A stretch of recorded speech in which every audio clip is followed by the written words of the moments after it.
ఎన్నికల్లో ఓటమి భయంతోనే వైసీపీ నేతలు దాడులకు దిగుతున్నారని ఆరోపించారు మాజీ ఎమ్మెల్యే పాసం సునీల్ కుమార్. వైసీపీ గూండాల దాడిలో గాయపడిన టీడీపీ నాయకుడు గోపాల్ పరిస్థితి విషమంగా ఉందన్నారు. చింతవరంలో ప్రజాస్వామ్యం ఉందా లేదా అని ప్రశ్నించారు. వైసీపీ గూండాలకు సహకరిస్తున్న డీఎస్పీ సూర్యనారాయణ రెడ్డి, చిల్లకూరు ఎస్ఐ అంజిరెడ్డిపై ఎన్నికల కమిషన్ ఎందుకు చర్యలు తీసుకోవడం లేదన్నారు. టీడీపీ నేతలపై దాడి వెనుక ఉన్న విష్ణువర్ధన్ రెడ్డిపై 307 సెక్షన్ కింద కేసు నమోదు చేయాలని డిమాండ్ చేశారు.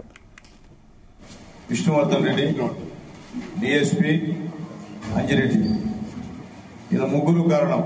గోపాల్ ప్రాణం పోతే దానికి బాధ్యత వాళ్ళ ముగ్గురిదే అని చెప్పి మళ్లీ తెలియజేస్తున్నా.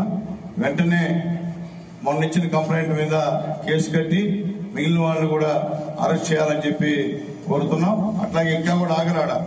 నిన్న నైట్ కూడా ఇద్దరు స్కూటర్ మీద వచ్చి అతను తనుకున్నారు మా అతన్ని, అనే కదా బాలచంద్ర అని. కాబట్టి బాలచంద్ర ఆల్రెడీ 2 రోజుల ముందే కంప్లైంట్ ఇచ్చాడు. కంప్లైంట్ ఇస్తే ఆ ఎస్ఐ ఆలోచించుకోమని ఆలోచించుకొచ్చేది చేసేది చూసేది అంత అతనే ఆయనే కదా. కంప్లైంట్ ఎవరు ఇస్తారు కంప్లైంట్ ఇంకా. కాబట్టి దయచేసి పోలీసు వారు కూడా ఇట్లా ఇబ్బంది పెట్టి స్టేట్మెంట్ తారుమారు చేయడం అనేది మంచి పద్ధతి అని చెప్పి తెలియజేసి వెంటనే ఈ కేసులన్నీ కూడా రిజిస్టర్ చేయాలా. రిజిస్టర్ చేయకపోతే ప్రతి దానిపైన ఒక ప్రైవేట్ కేసు, ప్రతిదీ మీ డిఐజీకి అలాగే గవర్నర్కి